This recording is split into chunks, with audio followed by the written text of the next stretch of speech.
right, Larry Krueger here from the Pig and a Pickle Krug Show with a little 49er video coming out of the NFL Draft. We're brought to you by Pig and a Pickle. Check them out in Emeryville and Corte Madera. They're open 7 days a week in Marin, 11 a.m. to 8 p.m. They're open Wednesday through Sunday in Emeryville, 7 days a week in Corte Madera. Pig and a Pickle, the best barbecue in all of Northern California. All right, taking a look at what the 49ers got done in the draft, where do they go from here as far as what do they need to do to still build this roster to contend for a Super Bowl? And just looking at the roster, they're loaded at wide receiver. They got a bunch of wide receivers, so many that there'll probably be some good ones that are cut. They've fortified themselves a little bit on the offensive line, even though they didn't draft anybody. If they do wind up signing Joey Fisher, I kind of like what they've done there. You know, Trent Williams, Aaron Banks, Jake Brendel, Spencer Burford, Colton McKivitz, those five guys. You got Matt Pryor, the veteran, Jason Poe, John Feliciano, Nick Sikel, Jalen Moore, and now Joey Fisher. So you're going to go to camp with 11 guys who all are viable. And there's even more than that. They have Alfredo Gutierrez, Leroy Watson. But they have 10, 11 guys competing for what is going to be, 8 spots, maybe 9. So I think they're in a good spot there. Tight end-wise, drafting 2 tight ends, Cameron Latu and Braden Willis, and then adding them to George Kittle, Ross Dwelly, Charlie Warner. You're 5 deep at tight end. You're probably going to carry 3. They look pretty solid there. Right now, they've got 3 quarterbacks that are on the roster in Purdy, Lance, and Darnold.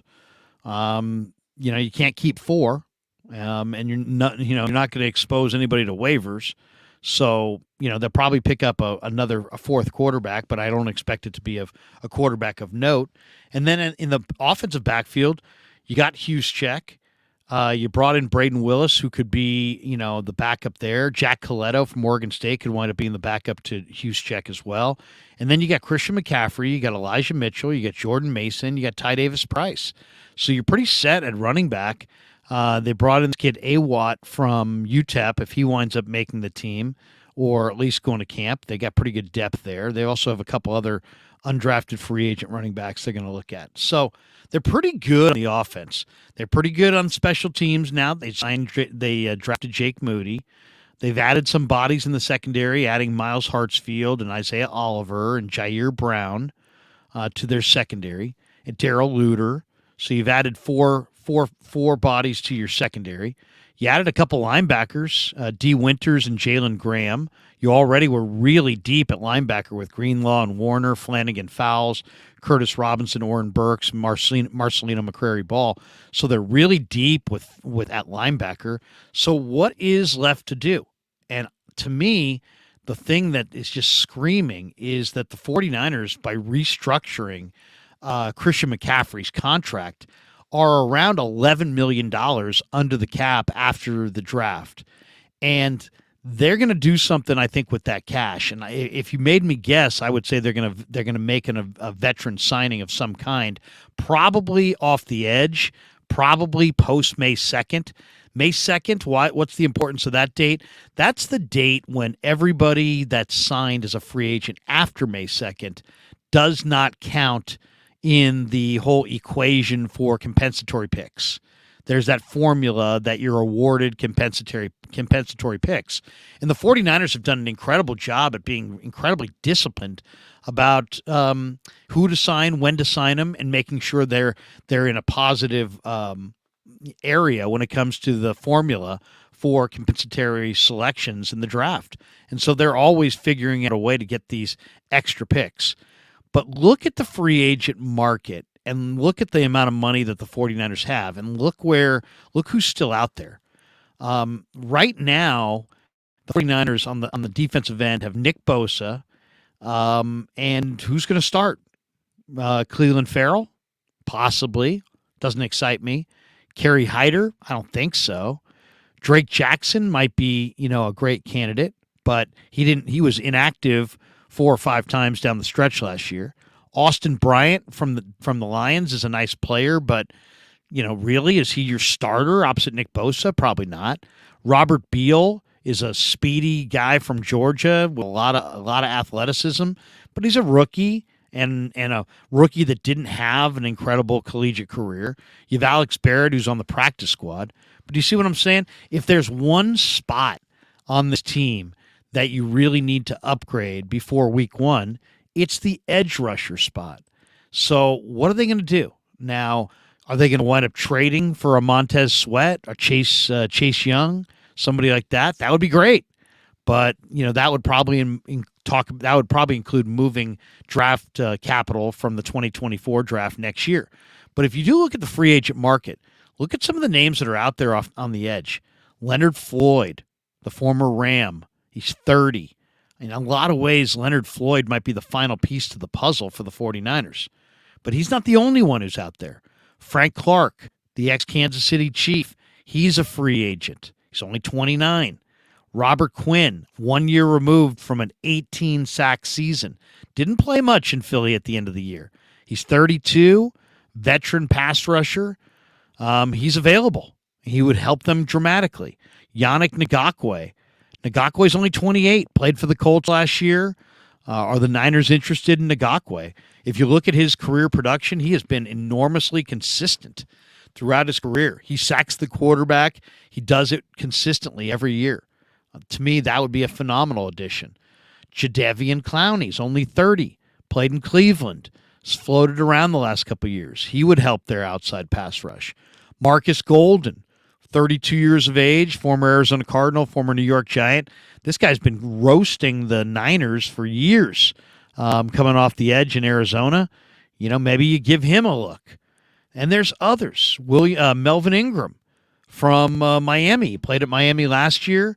He's played with the Chargers, former South Carolina star. He's now 34 years of age.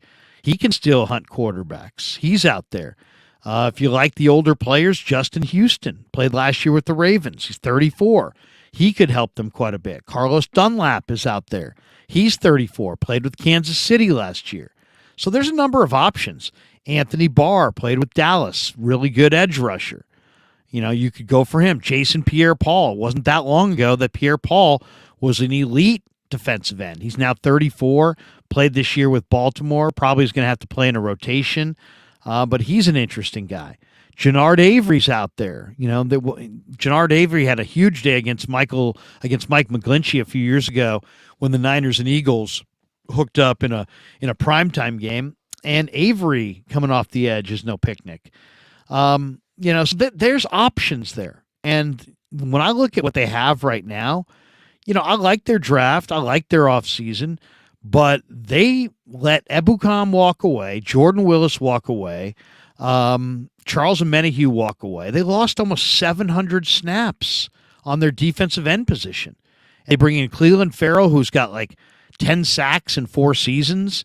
Austin Bryant, who's was a good player at Clemson but hasn't fulfilled his potential. Drake Jackson, who was inactive much of the time down the stretch last year. Robert Beal, who was barely played at Georgia. Alex Barrett, who's a practice squad guy. Kerry Hyder, who's kind of a jack of all trades, master of none.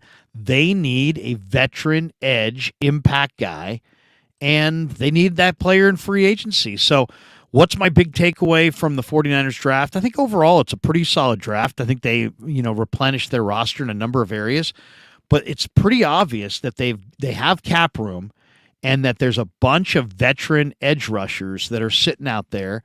And if you made me guess, I'd say they're going to get one. I don't know if they'll trade for Montez Sweat or, sign Leonard Floyd or sign Yannick Ngakoue or, go for somebody older like a Houston or an Ingram or Dunlap, Jason Pierre-Paul.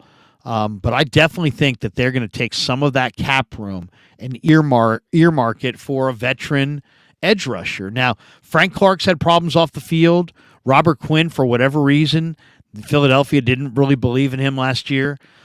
Of the group, I like Leonard Floyd the most. I think he's got the most potential long-term to really be great opposite Nick Bosa.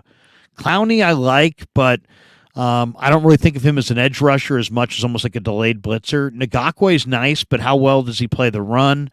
And how much are you going to have to pay him? I think Floyd might be a little cheaper than Ngakwe, and I think he's going to be has a little bit more of his best football coming up. So just an angle on the draft. I mean, I thought they would go 2 or 3 edge rushers in the draft, and they didn't. They went with Robert Beal for the most part, and that was it. And then they did clear a lot of cap room, and I think some of that cap room could be earmarked for a veteran defensive end. Won't happen until we get rolling here a few more days away in May, but you may see them jump in on a veteran edge rusher to add to this, what is already a very good defensive front. All right, hope you enjoyed the 49er video. Check out Pig and a Pickle in Corte Madera and Emeryville, and thanks for supporting The Krug Show on YouTube.